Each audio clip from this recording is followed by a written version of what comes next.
Hello everyone Meenu kitchen channel को आपण मान को बहुत बहुत स्वागत जनाऊँगी। सांग मैंने आपण मैंने केमिति अच्छी आशा कर बहुत भल थे खुशी थे। तो मो ब्लॉग स्टार्ट करने पूर्व आज मोर माने गोटे कथा कहूँ। आज मोर साई बाबा व्रत बसई तो साई बाबा व्रत पर मु भोग प्रथम स्टार्ट कर खीरी रू आरंभ कर। तो मु 5 पाली एक्चुअली व्रत बसाए तो एथरक मु गोटे पाली बसाऊँगी।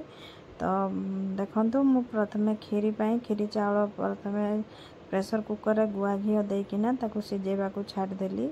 तो एपटे मु परिबा सब नहीं घांट तरकारी तो घांट तरकारी सब परिबा नहीं आउ ओ किछि नहीं खट्टा प्रस्तुत करी सब देखंतु।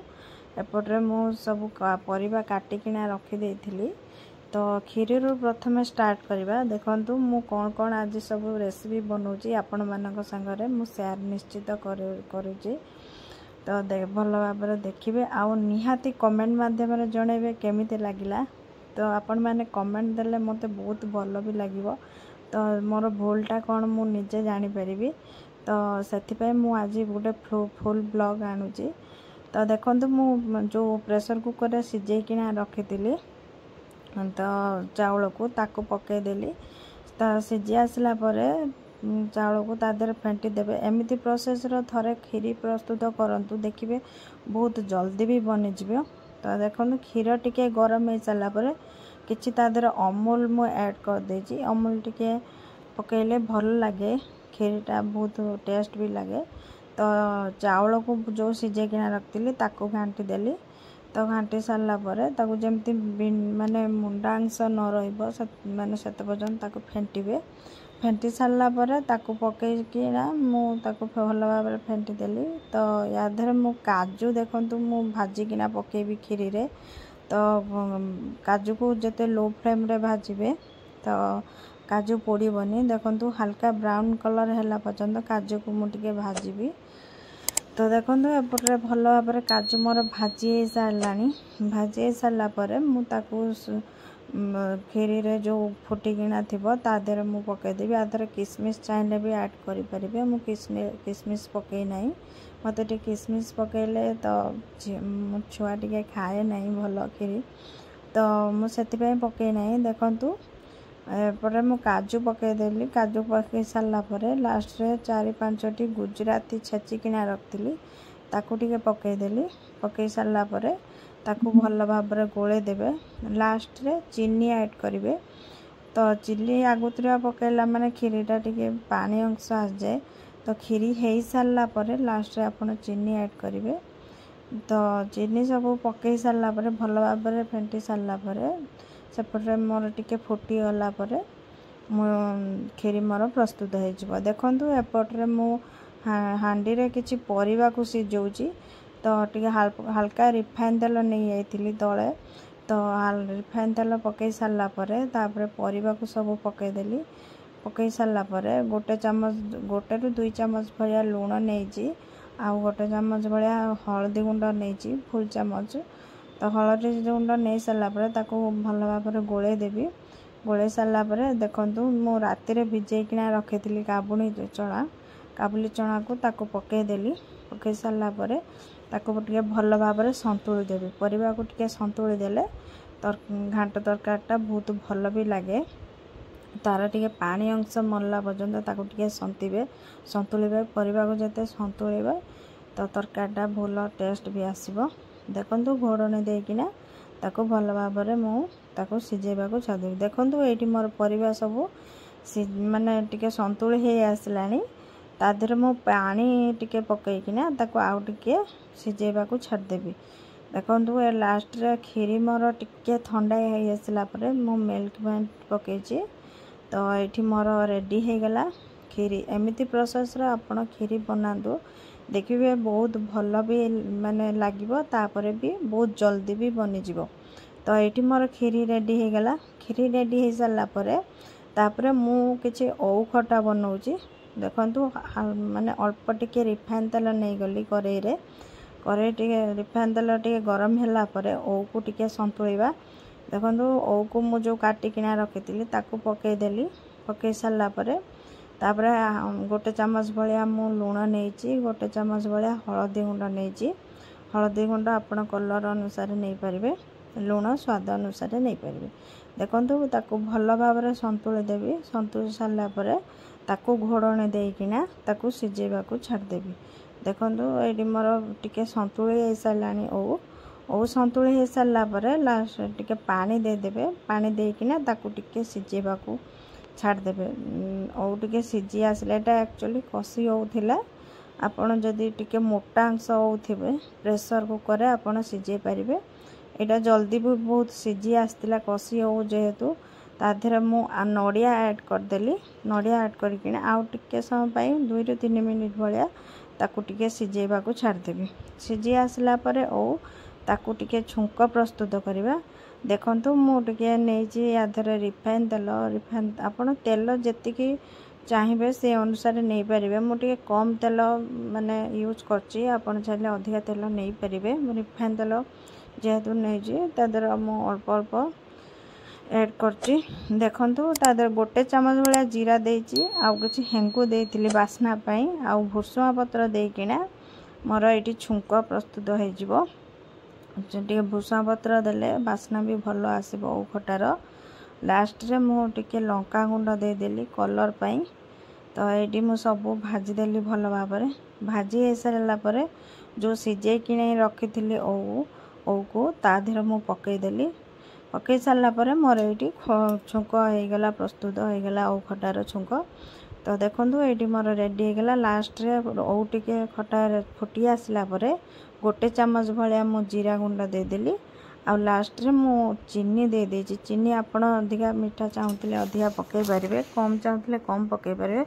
ओ खटार चीनी टिके पकेले बहुत भल भी लगे। देखो ये मोर ओ खटा प्रस्तुत होगला। तापरे मु एपर घांट तरकारी पई मु किछि मसला माने प्रस्तुत करछि। किछि गोटे अदा किछि नेछि। आपण चाहिले आपण हिसाब रे मसला नहीं पारिबे। मु कम मसला नेछि, आपण अधिका भी नहीं पारिबे। तो काजू 3-4टी काजू नेछि। आउ अदा नेछि।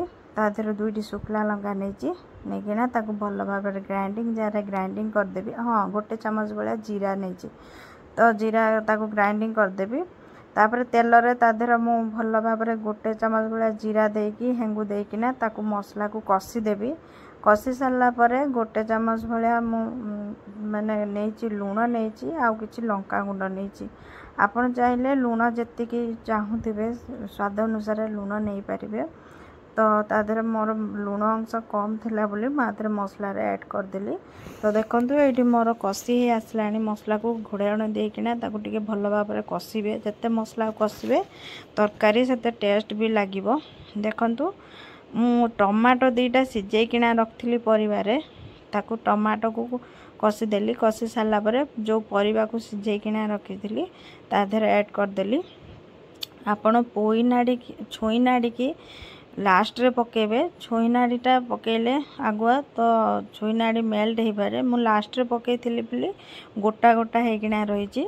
तो छुई नाड़ी लास्ट रे पकेले टिके दर सिझा परिवा टिके सिझी आसला परे छुई नाड़ी की पकेबे। देखिबे आउ छुई नाड़ी टिके मेल्ट होबनी। आपण चाहिले आदर करेईर भी सिझे पारंती। हांडीर टिके सिझेले परिवा भल सिझे। करेईर भी सिझेले टिके भल। प्रेशर कुकर सिझेले अधिका सिझी जाए। तो मु सेतिपे हांडीर सिझेइतिले।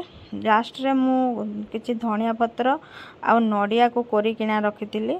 आउ गोटे चामच गोटे रु 2 चामच भाया मु जीरा आउ धनियार गुंड प्रस्तुत करथिली। ताकू पकेइकिना भल भाव में घाटी देली। देखंतु एठी मोर घांट तरकारी प्रस्तुत होगला। घांट तरकारी प्रस्तुत होगला। देखंतु तापरे मु घोड़णी टिके समय देकिना ताकू आउ टिके समय फुटेबा को छाड़ देबी।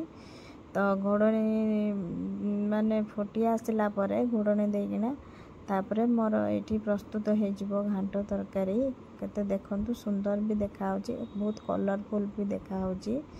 तो एमती माने मंदिर स्टाइल घांट तरकारी बनातु देखिए बहुत भल लगिवो। तापरे मु खिचुड़ी प्रस्तुत करछि। खिचुड़ी प्रस्तुत माने प्रथमे कौन कली गोटे हांडी रे तेल किछि घी गोटे चामच भाया गुआ घी नहीं। घर घुआ घी तो गुआ घी टिके गरम है पर गोटे चमच भाया जीरा ऐड करची आदर गोटे सुखला लंका देची आ देहरे मु नड़िया किसी ऐड करची नड़िया पकई सारा पर ताकू भल भाव में भाजीदेवे भाजी सारा पर देहरे मु चाउल आउ मुग डाली की धोईकिना ताकू रखी ताकू देहरे पकईदेवी पकईकिना ताकू भल भाव में घाटी देकिना देहरे पानी आपण देखी जी हिसाब से पानी नवा कथा ताकू पानी देकिना ताकू सिझेबा को छाड़देवी। तो खिचुड़ी जमीती आपण टाइप रे बनाती तो सेमती टाइप रो खिचुड़ी आपण प्रस्तुत करेंगे करें मु एमती टाइप रो ही खिचुड़ी प्रस्तुत करे बहुत सिंपल वे रे जेहेतु तरकारी सब बनी तो एमती स्टाइल बनईकिना थरे देखंतु नड़िया पकईकिना आउ एमती जीरा एमती सिंपल स्टाइल बनईकिना देखंतु बहुत भल भी लगे। तापर लास्ट रे मु किछि लूण नहीं आउ किछि अल्प टिके हलदी गुंड नहीं कलर पाई हाफ चमच भाया हलदी गुंड नहीं आउ गोटे चमच भाया मु लूण नहीं लूण टिके पकई सारा पर ताकू घोड़नी देकिना ताकू फुटेबा को छाड़देवे। देखंतु मोर एटी 10 ରୁ 15 मिनट भाया ताकू फुटेबा को छाड़ देइथिली एटी मोर खिचुड़ी रेडी हो जाइए। आपण एमती चाहिए एमती टाइप खिचुड़ी भी बहुत सिंपल वे एमती बन पारे। तो ये मोर रेडी हो गला गरमा गरम खिचुड़ी बहुत बास्ना भी भल आसुला। तो देखंतु गोटे माने आज मंदिर स्टाइल मंदिर जमती भोजी स्टाइल मु आज सब बनई बाबा भोग। तो देखंतु एपट्रे मु बनईदेली खिचुड़ी पर तरकारी जो घांट तरकारी बनई ताकू मु सर्व कली देहरे मु ओ खटा जो बनईकिना रखी ताकू भी रखिली। तापर मु किछि खीरी जो प्रस्तुत करथिली खीरी भी देवी भोग। तापर मु 2टी बुंदी लड्डू नहीं एतिकी आपण बाबा को देवे भोग दे पारंती आपण चाहिए अधिका भी आइटम करिकिना भोग दे पारिबे। तो मु एमती बनई बाबा भोग। तो केमती लागिला निश्चित वीडियोटी निश्चित लाइक करेंगे शेयर करेंगे आउ सांग मानक सहित आम चैनल टी को सब्सक्राइब करदे आउ पाखरे थिबा बेल आइकन को प्रेस करने को जमा भी भूलिबेनी। रहिली जय जगन्नाथ बाय बाय।